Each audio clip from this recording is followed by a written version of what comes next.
नमस्कार, मैं तुषार वर्मा आपका मेरी चैनल में स्वागत करता हूं। जैसा कि आपको विदित है कि मैं मुंशी प्रेमचंद की प्रसिद्ध कहानियों को आपको सुना रहा हूं। आज मैं आपको उनकी एक और प्रसिद्ध कहानी, जिसका शीर्षक बूढ़ी काकी है, सुनाने जा रहा हूं। तो आइए शुरू करते हैं। बूढ़ी काकी। बुढ़ापा बहुधा बचपन का पुनरागमन हुआ करता है। बूढ़ी काकी के जिद्दोजहद के सिवा और कोई चेष्टा न थी और अपने कष्टों की ओर आकर्षित करने का रोने के अतिरिक्त कोई दूसरा सहारा ही। समस्त इंद्रियां, नेत्र, हाथ और पैर जवाब दे चुके थे। पृथ्वी पर पड़ी रहती और घर वाले कोई बात उनकी इच्छा के प्रतिकूल करते। भोजन का समय टल जाता या उसका परिमाण पूर्ण न होता अथवा बाजार से कोई वस्तु आती और न मिलती तो ये रोने लगती थी। उनका रोना सिसकना साधारण रोना न था, वे गले फाड़ फाड़ कर रोती थी। उनके पतिदेव को स्वर्ग सिधारे कालांतर हो चुका था। बेटे तरुण हो होकर चल बसे थे। अब एक भतीजे के सिवा और कोई न था। उसी भतीजे के नाम उन्होंने अपनी सारी संपत्ति लिख दी। भतीजे ने सारी संपत्ति लिखाते समय खूब लंबे चौड़े वादे किए, किंतु वे सब वादे केवल कुली डिपो के दलालों के दिखाए हुए सब्ज बाग थे। यद्यपि उस संपत्ति की वार्षिक आय 150 रुपए से कम न थी, तथापि बूढ़ी काकी का पेट भर भोजन भी कठिनाइयों से मिलता था। इसमें उनके भतीजे पंडित बुद्धिराम का अपराध था अथवा उसकी अर्धांगिनी श्रीमती रूपा का, इसका निर्णय करना सहज नहीं। बुद्धिराम स्वभाव से के सज्जन थे, किंतु उसी समय तक जब तक कि वे कोष पर कोई आंच न आए। रूपा स्वभाव में तीव्र थी, सही, पर ईश्वर से डरती थी। अतः बूढ़ी काकी को उस तीव्रता उतनी न खलती थी जितनी बुद्धिराम की भलमन साहत। बुद्धिराम को कभी कभी अपने अत्याचार का खेद होता था। विचारते थे कि इसी संपत्ति के कारण मैं इस समय भला मानुष बना बैठा हूँ। यदि मौखिक आश्वासन और सुखी सहानुभूति के से स्थिति में सुधार हो सकता हो, उन्हें कदाचित कोई आपत्ति न होती, परंतु विशेष व्यय का भय उनकी सुचेष्टा को दबाए रखता था। यहाँ तक कि यदि द्वार पर कोई भला आदमी बैठा होता और बूढ़ी काकी उस समय अपना राग अल्पाने लगती, तो वो आग हो जाता और घर में आकर उन्हें जोर से डांटता। लड़कों को बुड्ढों के स्वाभाविक विद्वेष होता ही है, और फिर जब माता पिता का यह रंग देखते तो वे बूढ़ी काकी को और सताया करते। कोई चुटकी काट कर भागता, कोई इन पर पानी की कुल्ली कर देता। काकी चीख मारकर रोती, परंतु यह बात प्रसिद्ध थी कि वे केवल खाने के लिए रोती है। अतएव उनके संताप और आत्मदान पर कोई ध्यान नहीं देता। हाँ, काकी क्रोधातुर होकर बच्चों को गालियां देने लगती थी। रूपा घटनास्थल पर पहुंचती। इस भय से काकी अपना जिहा कृपाण का कदाचित ही प्रयोग करती थी। यद्यपि उपद्रव शांति का यह उपाय रोने से कहीं अधिक उपयुक्त था। संपूर्ण परिवार में यदि काकी से किसी को अनुराग था तो वह बुद्धिराम की छोटी लड़की लाडली थी। लाडली अपने दोनों भाइयों के भय से अपने हिस्से की मिठाई चबैने बूढ़ी काकी के पास बैठकर खाया करती थी। यही उसका रक्षागार था, और यद्यपि काकी की शरण उनकी लोलुपता के कारण बहुत महंगी पड़ती थी, तथापि भाइयों के अन्याय से कहीं सुलभ थी और स्वार्थानुकूलता ने उससे दोनों में सहानुभूति का आरोपण कर दिया था। रात का समय था। बुद्धिराम के द्वार पर शहनाई बज रही थी और गांव के बच्चों का झुंड विस्मयापूर्ण नेत्रों से गाने का रसास्वादन कर रहा था। चार पाइयों पर मेहमान विश्राम करते हुए नाइयों से मुक्कियां लगवा रहे थे। समीप खड़ा हुआ भाट विरदावली सुना रहा था और कुछ भावज्ञ मेहमानों की वाह वाह और ऐसा खुश हो रहा था मानो इस वाह वाह का यथार्थ में वही अधिकारी है। दो एक अंग्रेजी पढ़े हुए नवयुवक इन व्यवहारों से उदासीन थे। वे इस गवार मंडली में बोलना अथवा सम्मिलित होना अपनी प्रतिष्ठा के प्रतिकूल समझते थे। आज बुद्धिराम के बड़े लड़के मुखराम का तिलक आया है। यह उसी का उत्सव है। घर के भीतर स्त्रियां गा रही थी और रूपा मेहमानों के लिए भोजन के प्रबंध में व्यस्त थी। भट्टियों पर कड़ाह चढ़ रहे थे। एक में पूड़ियाँ कचौरियाँ निकल रही थी, दूसरे में अन्य पकवान बनते थे। एक बड़े हंडे में मसालेदार तरकारी पक रही थी। घी और मसालों की शुद्धापूर्वक सुगंध चारों ओर फैली हुई थी। बूढ़ी काकी अपनी कोठरी में शोकमय विचार की भांति बैठी हुई थी। यह स्वाद मिश्रित सुगंधी उन्हें बेचैन कर रही थी। वे मन ही मन विचार कर रही थी, संभवतः मुझे पूड़ियाँ ना मिलेंगी। इतनी देर हो गई, कोई भोजन लेकर नहीं आया। मालूम होता है सब लोग भोजन कर चुके हैं, मेरे लिए कुछ बचा ना हो। यह सोचकर उन्हें रोना आया, परंतु अशकुन के भय से वो रो न सकी। आह, कैसी सुगंध है! अब मुझे कौन पूछता है, जब रोटियों के ही लाले पड़ गए, तब ऐसे भाग्य कहाँ की भरपेट पूड़ियाँ मिले। यह विचार कर उन्हें रोना आया। कलेजे में हुक सी उठने लगी, परंतु रूपा के भय से उन्होंने फिर मौन धारण कर लिया। बूढ़ी काकी देर तक इन्हीं दुखदायक विचारों में डूबी रही। घी और मसालों की सुगंध रह रहकर मन को आपे से बाहर किए देती थी। मुंह में पानी भर भर आता था। पूड़ियों का स्वाद स्मरण करके हृदय में गुदगुदी होने लगती थी। किसे पुकारूं? आज लाडली बेटी भी नहीं आई। दोनों छोकरे सदा दिख करते हैं, आज उनका भी कहीं पता नहीं। कुछ मालूम तो होता कि क्या बन रहा है। बूढ़ी काकी की कल्पना में पूड़ियों की तस्वीर नाचने लगी। खूब लाल लाल, फूली फूली, नरम नरम होंगी। रूपा ने भली भांति भोजन किया होगा। कचौड़ियों में अजवाइन और इलायची की महक आ रही होगी। एक पूड़ी मिलती तो जरा हाथ में देकर लेकर देखती। क्यों ना चलकर कढ़ा के सामने ही बैठूं। पूड़ियाँ छन छन कर तैयार होंगी। कढ़ा से गरम गरम निकाल कर थाली में रख जाती थी। फूल हम घर में भी सूंघ सकते हैं, परंतु वाटिका में कुछ और ही बात होती है। इस प्रकार निर्णय करके बूढ़ी काकी उकड़ू बैठकर हाथों के बल सरकती हुई बड़ी कठिनाई से चौखट से उतरी और धीरे धीरे रेंगती हुई कढ़ा के पास आ पहुंची। यहाँ आने पर उन्हें उतना ही धैर्य हुआ जितना भूखे कुत्ते को खाने के लिए सम्मुख बैठने से होता है।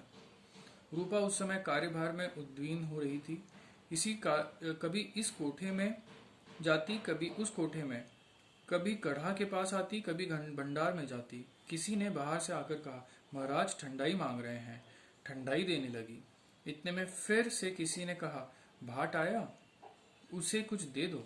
भाट के लिए सीधा निकाल रही थी कि एक तीसरे आदमी ने आकर पूछा, अभी भोजन तैयार होने में कितना विलंब है? जरा ढोल मजीरा उतार दो। बेचारी अकेली स्त्री दौड़ते दौड़ते व्याकुल हो रही थी, झुंझलाती थी, कुड़ती थी, परंतु क्रोध प्रकट करने का अवसर न पाती थी। भय होता कहीं पड़ोसिनों ने यह न कहने लगे कि इतने में उबल पड़ी। प्यास से स्वयं कंठ सूख रहा था, गर्मी के मारे फूकी जाती थी, परंतु इतना अवकाश भी नहीं था कि जरा सा पानी पी ले अथवा पंखा लेकर चले। यह भी खटकता था कि जरा आंख हटी और चीजों की लूट मची। इस अव्यवस्था में उसने बूढ़ी काकी को कढ़ा के पास बैठा देखा तो जल गई। क्रोध न रुक सका। इतना भी ध्यान न रहा कि पड़ोसियां बैठी हुई हैं, मन में क्या कहेंगी, पुरुषों में लोग सुनेंगे तो क्या कहेंगे। जिस प्रकार मेंढक केचुए पर झपटता था, उसी प्रकार बूढ़ी काकी पर झपटी और उन्हें दोनों हाथों से झटक कर बोली, ऐसे पेट में आग लगे, पेट है या भाड़? कोठरी में बैठते हुए क्या दम घुटता था? अभी मेहमानों ने नहीं खाया, भगवान का भोग नहीं लगा, तब तक धैर्य न हो सका, आकर छाती पर सवार हो गई। जल जाए ऐसी जीभ। दिन भर खाती ना होती तो न जाने किसका हांडी में मुंह डालती।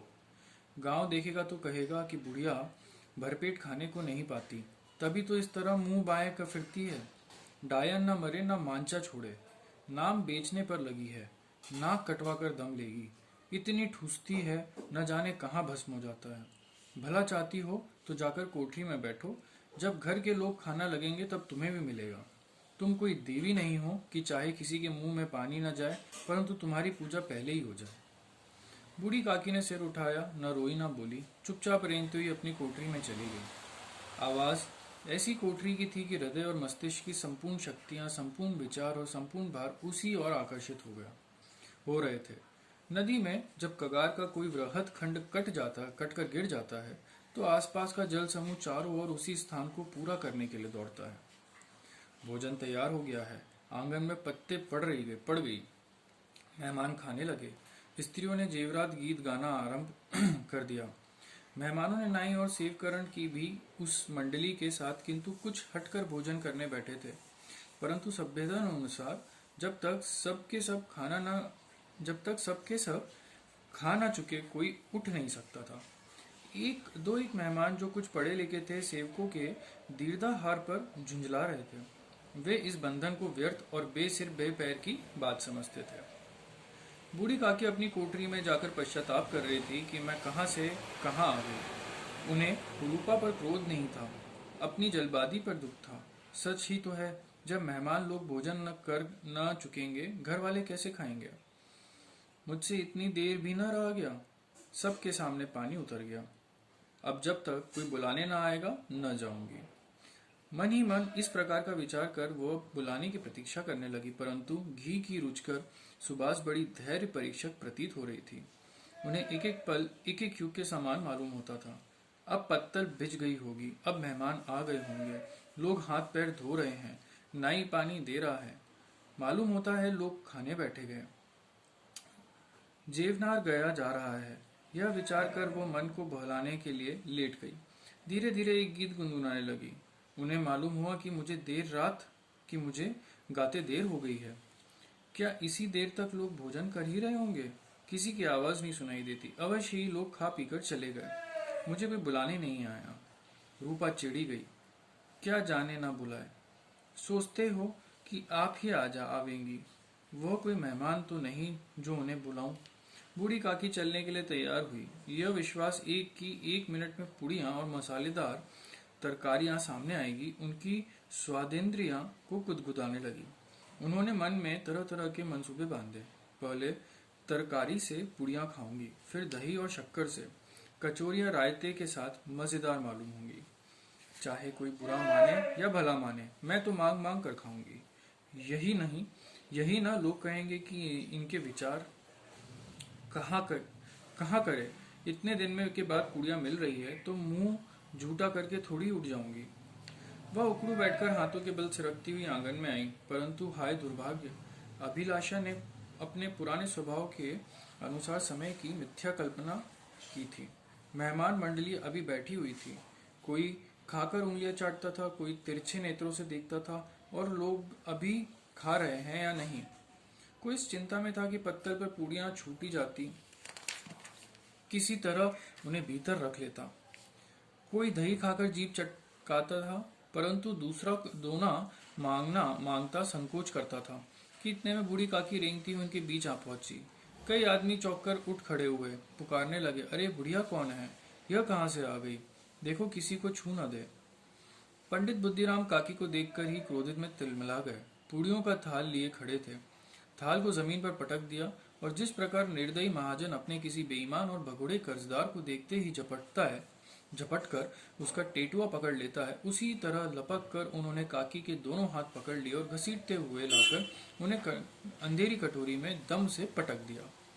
आशा रूपी वाटिका लू के एक झोंके में विनिष्ट हो गई। मेहमान ने भोजन किया, घर वालों ने भोजन किया, बाजे बाजे धोबी चमार भी भोजन कर चुके, परंतु बूढ़ी काकी को किसी ने न पूछा।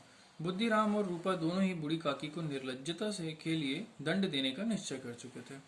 उन्हें बुढ़ापे पर, दीनता पर, हदज्ञान पर किसी को करुणा न आई। अकेली लाडली उनके लिए कुढ़ रही थी। लाडली को काकी से अत्यंत प्रेम था। बेचारी भोली लड़की थी। बाल विनोद और चंचलता की उसमें गंध तक न थी। दोनों बार जब उसके माता पिता ने काकी को निर्दयता से घसीटा तो लाडली को हृदय ईट कर रह गया। वह झुंझला रही थी कि हम लोग काकी को क्या बहुत सी पूड़ियां नहीं देते। क्या मेहमान सबकी सब खा जाएंगे। और यदि काकी ने मेहमानों से पहले खा लिया तो क्या बिगड़ जाएगा। वो काकी के पास जाकर उन्हें धैर्य देना चाहती थी, परंतु माता के भय से न जाती थी। उसने अपने हिस्से की पूड़ियां बिल्कुल न खाई थी। अपनी गुड़ियों को पिटारे में बंद कर रखी थी। उन पूड़ियों को काकी के पास ले जाना चाहती थी। उसका हृदय अधीर हो रहा था। बूढ़ी काकी मेरी बात सुनते ही उठ बैठेंगी, पूड़ियां देखकर कैसी प्रसन्न होंगी, मुझे खूब प्यार करेंगी। रात के 11 बज गए थे। रूपा आंगन में पड़ी सो रही थी। लाडली की आंखों में नींद न आती थी। काकी को पूड़ियां खिलाने की खुशी में उसे सोने न देती। उसने गुड़ियों का पिटारा सामने रखा था। जब विश्वास हो गया कि अम्मा सो रही है तो वह चुपके से उठी और विचारने लगी, कैसे चलूं। चारों ओर अंधेरा था, केवल चूल्हों में आग चमक रही थी और चूल्हों के पास एक कुत्ता लेटा हुआ था। लाडली की दृष्टि द्वार के सामने वाले नीम की ओर गई। उसे मालूम हुआ कि उस पर हनुमान जी बैठ गए हैं। उनकी पूंछ, उनका गदा वो स्पष्ट दिखलाई दे रही है। मारे भय के उसने आंखें बंद कर ली। इतने में कुत्ता उठ बैठा। लाडली को ढांढस हुआ। कई सोए हुए मनुष्य के बदले एक भागता हुआ कुत्ता उसके लिए अधिक धैर्य का कारण हुआ। उसने पिटारी उठाई और बूढ़ी काकी को कोठरी की ओर चली गई। बूढ़ी काकी को केवल इतना स्मरण था कि किसी ने मेरे हाथ पकड़कर घसीटा है। फिर ऐसा मालूम हुआ कि जैसे कोई पहाड़ पर उड़ाए लिए जाता है। उनके पैर बार बार पत्थरों से टकराए। तब किसी ने उन्हें पहाड़ पर से पटका, वे मूर्छित हो गई। जब से सचेत हुई थी तो किसी की जरा सी आहट न मिलती। समझी कि सब लोग खा पीकर सो गए और उसने उनके साथ मेरी तकदीर भी सो गई। रात कैसे कटेगी राम, क्या खाऊं, पेट में अग्नि धधक रही है। हाँ, किसी ने मेरी सुधि न ली। क्या मेरा पेट काटने से धन जुड़ जाएगा। इन लोगों को इतनी भी दया नहीं आती कि न जाने बुढ़िया कब मर जाए, उसका भी क्या दुखावे। मैं पेट की रोटियां ही खाती हूँ कि और कुछ। इस पर यह हाल। मैं अंधी अपाहिज ठहरी, न कह सकूं न बूझूं। यदि आंगन में चली गई तो क्या बुद्धिराम से इतना कहने न बनता था कि काकी अभी लोग खा रहे हैं, फिर आना। मुझे घसीटा, पटका। उन्हीं पूड़ियों के लिए रूपा ने सबके सामने गालियां दी। उन्हीं पूड़ियों के लिए इतनी दुर्गति करने पर भी उन पत्थरों का कलेजा नहीं पसीजा। सबको खिलाया, मेरी बात तक न पूछी। जब तक ही ना दी तब अब क्या देंगे। यह विचार कर काकी निराशा में संतोष के साथ लेट गई। ग्लानि से गला भर भर कर आता था, परंतु मेहमानों के भय से वो रोती न थी। सहसा उनके कानों में आवाज आई, काकी उठो, मैं पुड़िया लाई हूँ। काकी ने लाडली को बोली पहचानी, चटपट उठ बैठी। दोनों हाथों से लाडली को टटोला और उसे गोद में बैठा लिया। लाडली ने पूड़िया निकाल कर दी। काकी ने पूछा, क्या तुम्हारी अम्मा ने दी है। लाडली ने कहा, नहीं, ये मेरी हिस्से की है। काकी पूड़ियों पर टूट पड़ी। 5 मिनट में पिटारा खाली हो गया। लाडली ने पूछा, काकी पेट भर गया। जैसा थोड़ी सी वर्षा ठंडक के स्थान पर और गर्मी पैदा कर देती है, उस भांति इन पूड़ियों ने काकी को क्षुब्धा और इच्छा को और उत्तेजित कर दिया था। बोली, नहीं बेटी, जाकर अम्मा से और मांग लाओ। लाडली ने कहा, अम्मा सोती है, जगाऊंगी तो मारेगी। काकी ने पिटारा को फिर टटोला। उसमें कुछ खुरचन गिर गई थी। उन्हें निकालकर वे खा गई। बार बार होठ चाटती और चटकारे भरती। हृदय महसूस कर रहा था कि पूड़ियां कैसे पाऊं। संतोष सेतु जब टूट जाता है तब इच्छा का बहाव अपरिमित हो जाता है। मतवालों को मत का स्मरण करना उन्हें मदांध बना देता है। काकी का अधीर मन इच्छा के प्रबल प्रवाह में बह गया। उचित और अनुचित का विचार जाता रहा। वे कुछ देर तक उस इच्छा को रोकती रही। सहसा लाडली ने बोली, मेरा हाथ पकड़कर वहां ले चलो जहां मेहमानों ने बैठकर भोजन किया है। लाडली उनका अभिप्राय समझ न सकी। उसने काकी का हाथ पकड़ा और ले जाकर जूठे पत्तलों के पास बैठा दिया। दीन, शुद्धातुर, हत ज्ञान बुढ़िया पत्तलों से पूड़ियों के टुकड़े चुन चुन कर भक्षण करने लगी। ओह, दही कितना स्वादिष्ट था, कचौरियां कितनी सलोनी, खस्ता कितने सुकोमल।